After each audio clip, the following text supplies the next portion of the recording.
حضرات، اپنے آخری مہمان قاری صاحب سے پہلے اپنی اسی مسجد کے خطیب حافظ عباس انجم صاحب سے گزارش کرتا ہوں کہ وہ اس محفل کے حوالے سے چند منٹ کے لیے تشریف لائے، بیان فرمائیں۔ بسم اللہ الرحمن الرحیم۔ حضرات،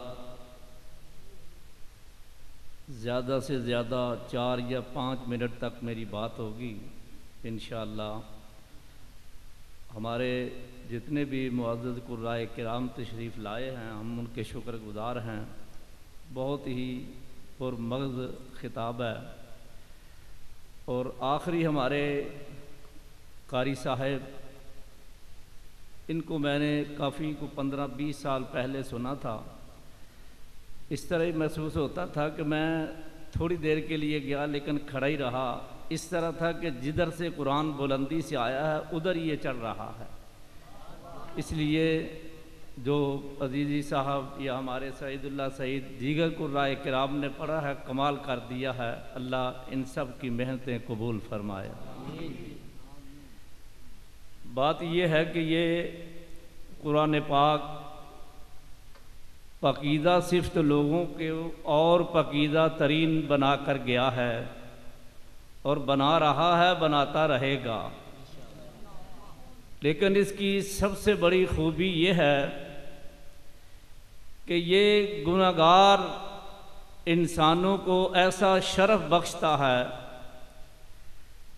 کہ ان کا کردار قرآن بن چکا ہے، اور ان کے لیے بھی اور میرے اور آپ کے لیے بھی وہ قرآن اجر اور ثواب کا باعث بن چکا ہے۔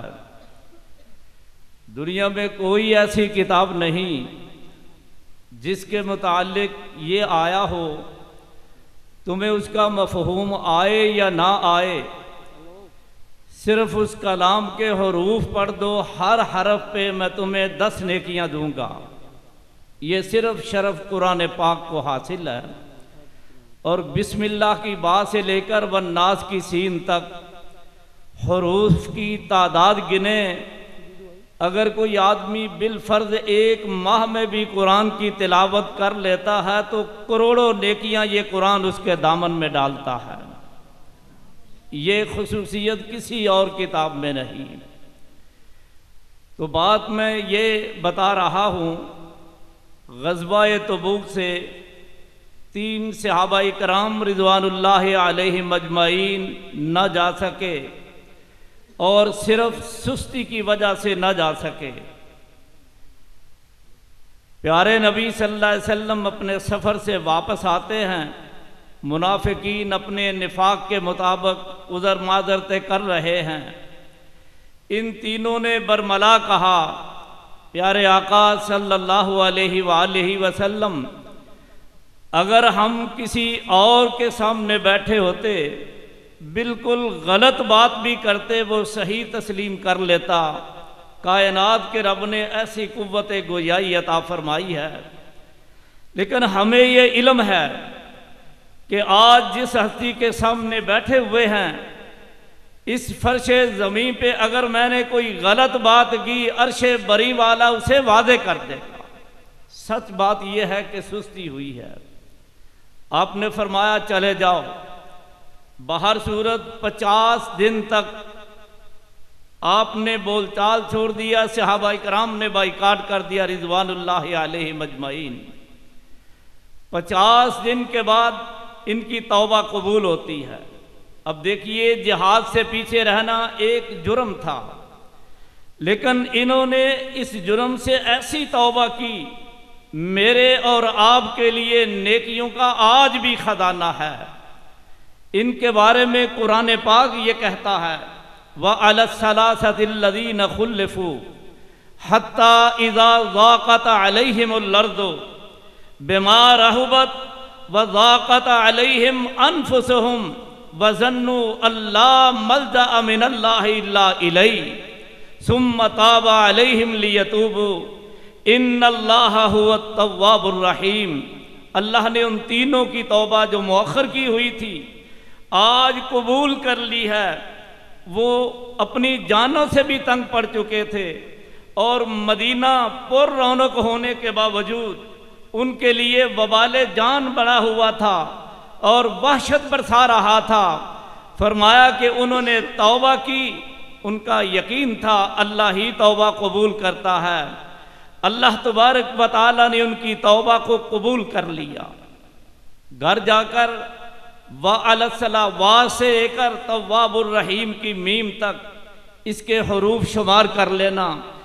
میں نے بھی پڑھے ہیں، آپ نے سنے ہیں، انشاءاللہ العزیز جتنے یہ حروف ہیں 10 گنا ضرب دے لینا، اتنی میری اور آپ کی نیکیاں نامہ اعمال میں درج ہو چکی ہیں۔ تو ظہیر صاحب نے مجھے کہا کہ قرآن کیا پیغام دیتا ہے، شاید کسی کے ذہن میں کوئی اور ہو، میرے نزدیک یہ سب سے بڑا پیغام دیتا ہے، وہ لوگوں جو نیک ہو وہ تو میری وجہ سے نیک بن چکے ہو، جو ابھی تک نہیں بن سکے اور گناہوں کی دلدل میں پھنس چکے ہو اور دفن ہی ہوتے جا رہے ہو، آج تم بھی کائنات کے رب کے سامنے توبہ کے 3 لفظ بول دو، کائنات کا رب تمہیں سارے گناہ تمہارے معاف کر دے گا اور گناہوں کو نیکیوں میں تبدیل کر دے گا۔ تو اس صحابہ کی کوتاہی میرے اور آپ کے لیے یہ نیکی کا باعث بن چکی ہے۔ قرآن یہ کردار پیدا کرتا ہے کہ کوتاہی بھی ہو، قرآن کے مطابق چلنا شروع کر دیں، وہ ہر کوتاہی نیکی میں بدل جاتی ہے۔ اللہ مجھے اور آپ کو یہ حقیقت سمجھنے کی توفیق عطا فرمائے۔ اقول قولی ھذا استغفر اللہ لی ولکم وآخر دعوانا ان الحمد للہ رب العالمین۔ زینت القرآ قاری سید انوار الحسن شاہ بخاری لاہور سے تشریف لائے ہیں، ان کو دعوت دیتا ہوں کہ وہ کلام پاک کے لیے تشریف لائیں۔ میں بھی اعوذ باللہ من الشیطان الرجیم،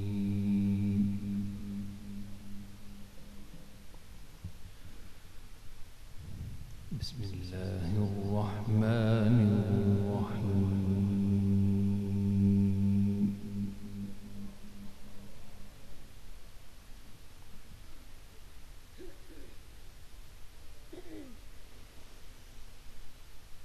تلك الجنة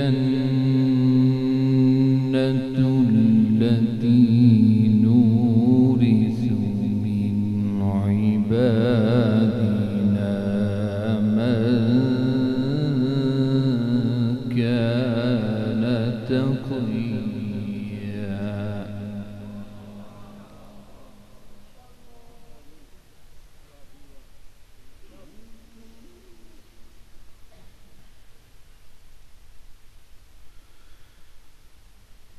وما نتنزل إلا بأمر ربك له ما بين أيدينا وما خلفنا وما بين ذلك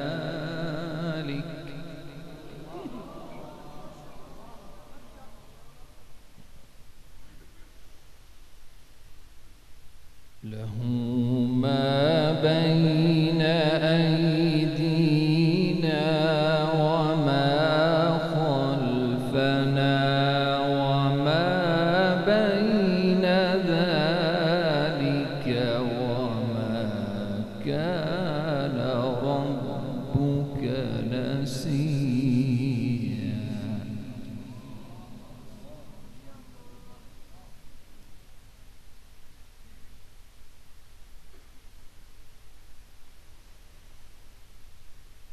تلك الجنة التي نورث من عبادنا من كان تقيا۔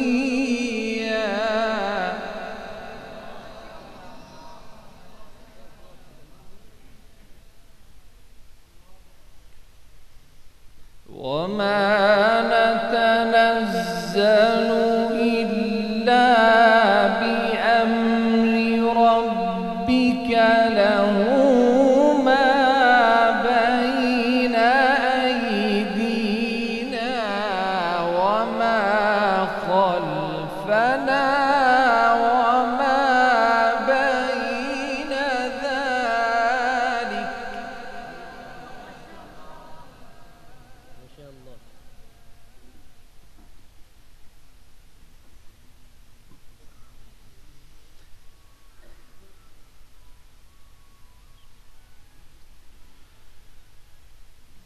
له ما بين أيدينا وما خلفنا وما بين ذلك وما كان ربك نسيا.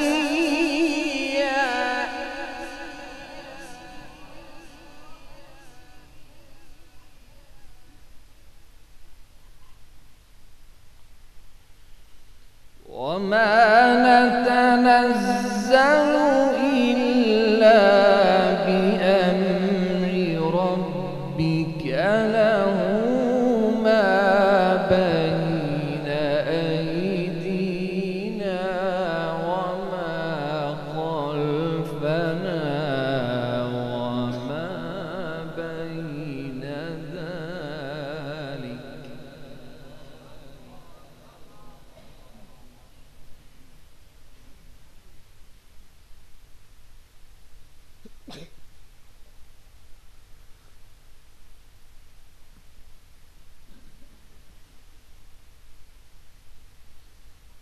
وما نتنزل إلا بأمر ربك له ما بين أيدينا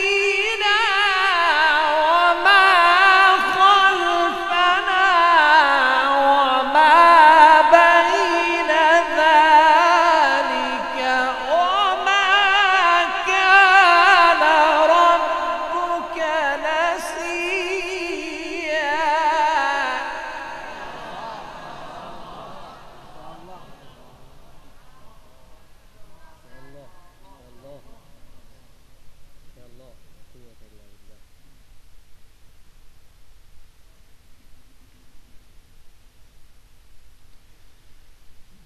رب السماوات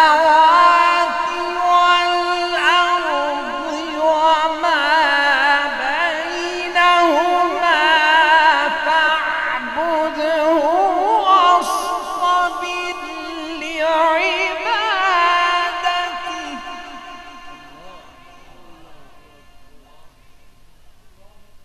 هل تعلم له سميا.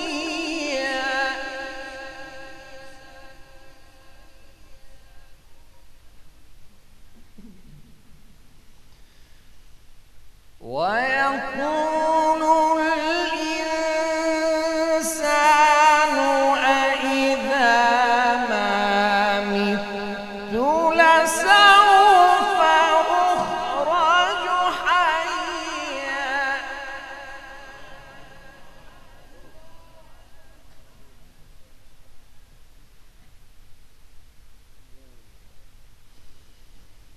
أولا يذكر الإنسان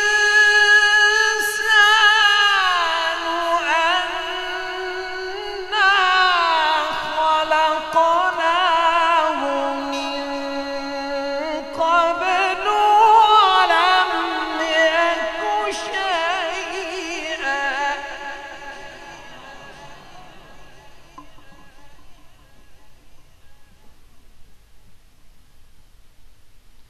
فوربك لنحشرنهم والشياطين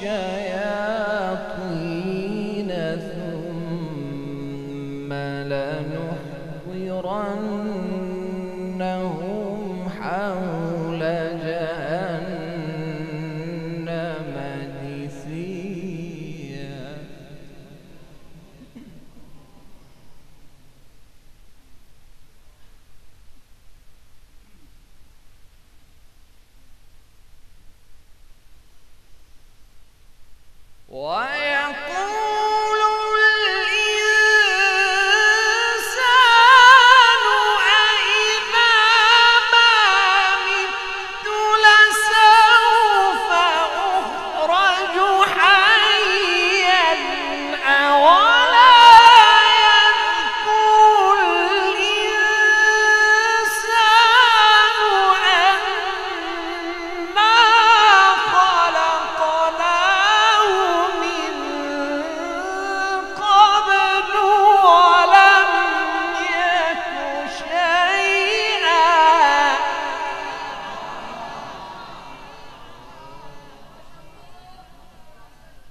لنحضرنهم حول جهنم جثيا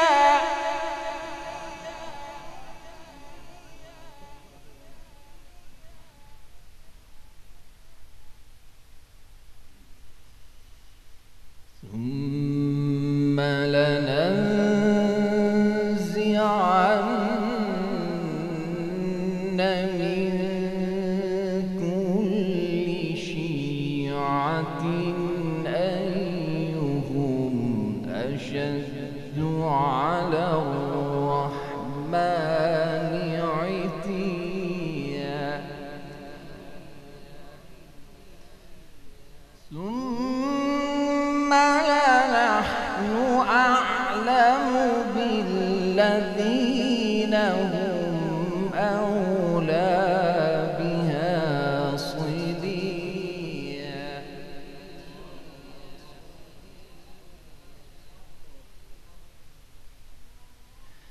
وإن منكم إلا واردها كان على ربك حتما مقضيا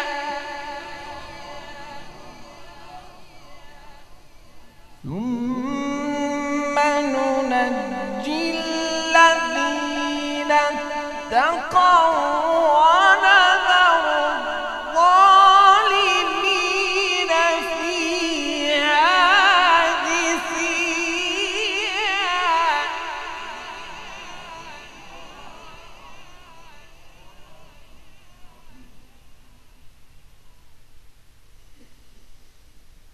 وإذا تتلى عليهم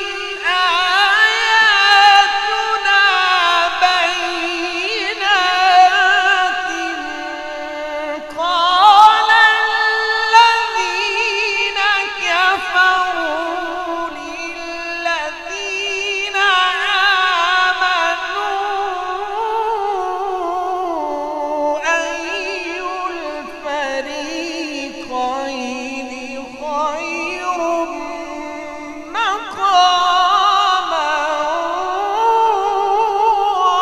وأحسن نديا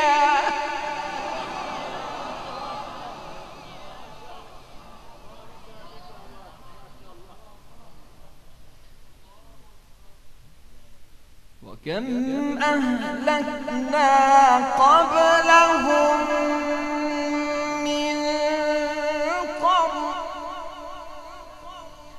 هم أحسن أثاثا ورئيا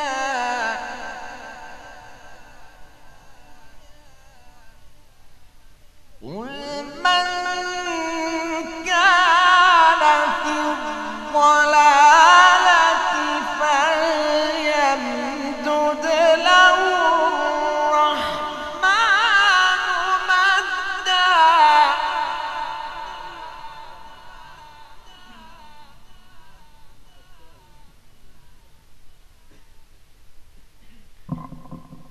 حتى إذا رأوا ما يوعدون إما العذاب وإما الساعة فسيعلمون من هو شر مكانا وأضعف جندا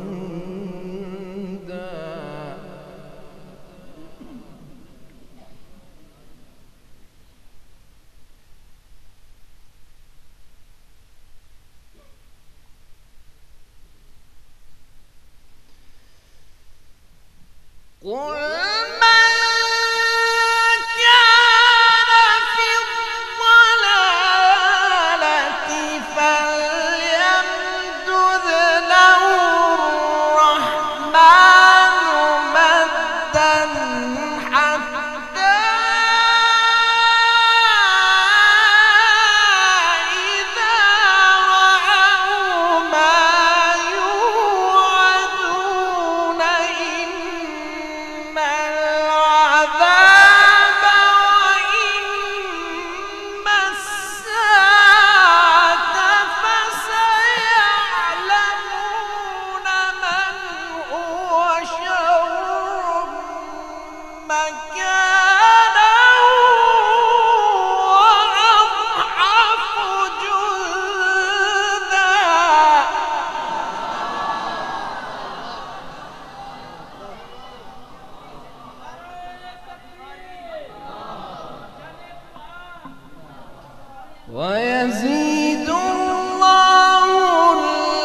مردا.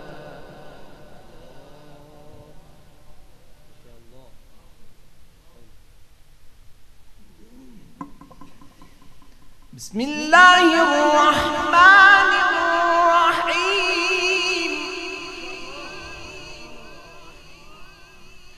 بسم الله الرحمن الرحيم.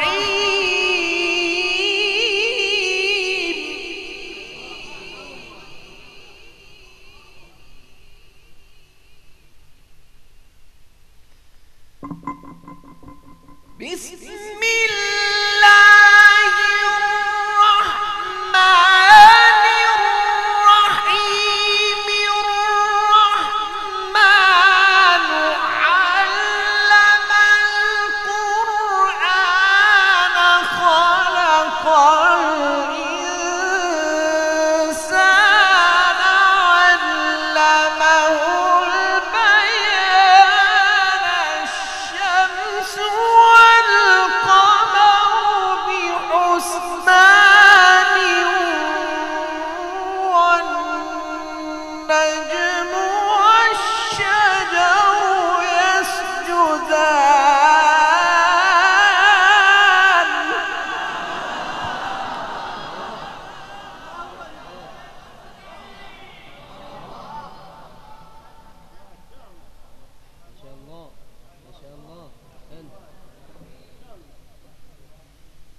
والسماء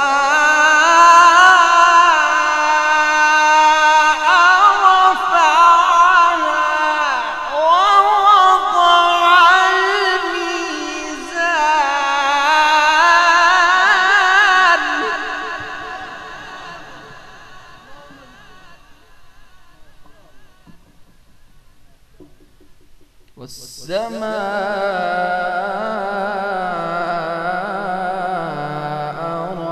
رفعها ووضع الميزان.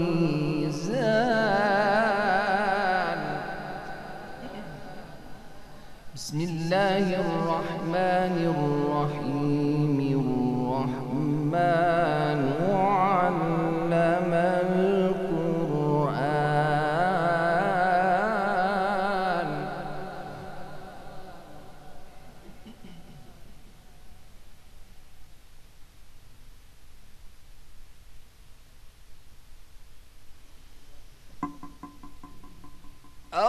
الرحمن علم القرآن خلق الإنسان علمه البيان. الشمس والقمر بحسبان والنجم والشجر يسجدان. والسماء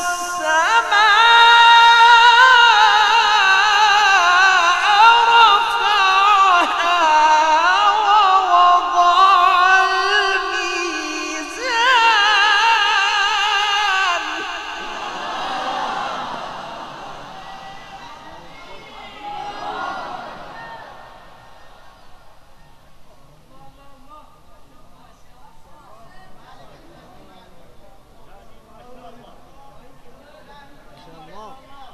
ألا تطغوا في الميزان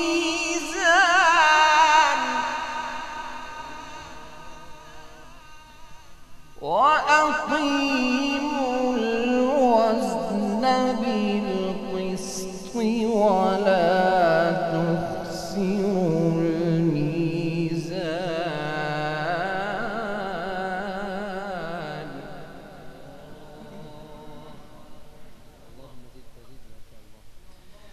والأرض وضعها للأنام.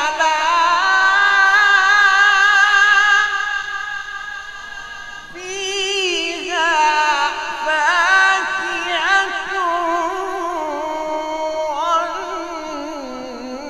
والنخل ذات الأكمام.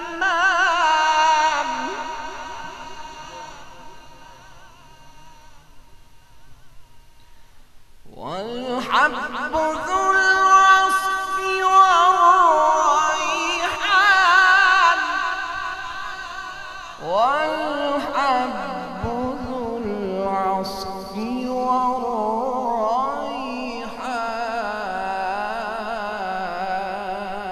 والريحان والأرض وضعها للأنام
नारे तकबीर, हाथ भाई चौक पे नारे तकबीर।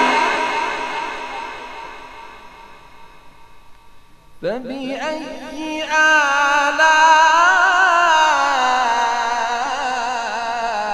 آلاء ربكما تكذبان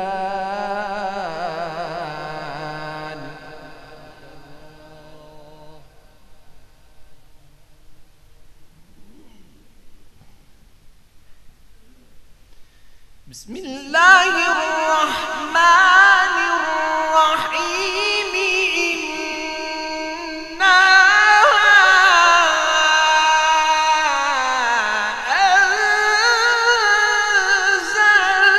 أنزلناه في ليلة القدر وما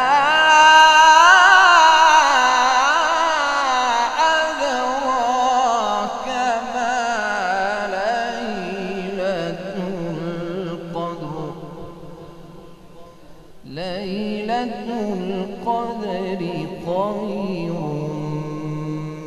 من ألف شهر تنزل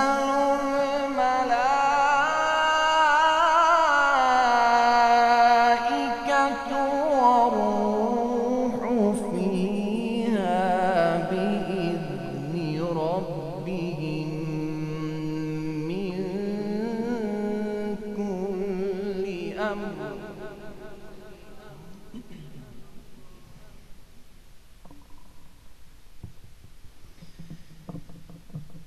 ليلة القدر خير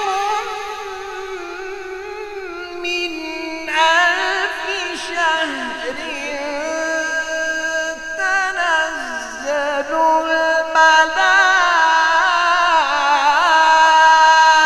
الملائكة والروح فيها بإذن ربهم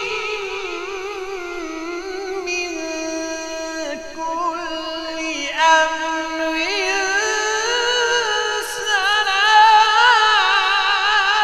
سلام تنزل الملائكة والروح فيها بإذن ربهم من كل أمر سلام هي حتى مطلع الفجر صدق الله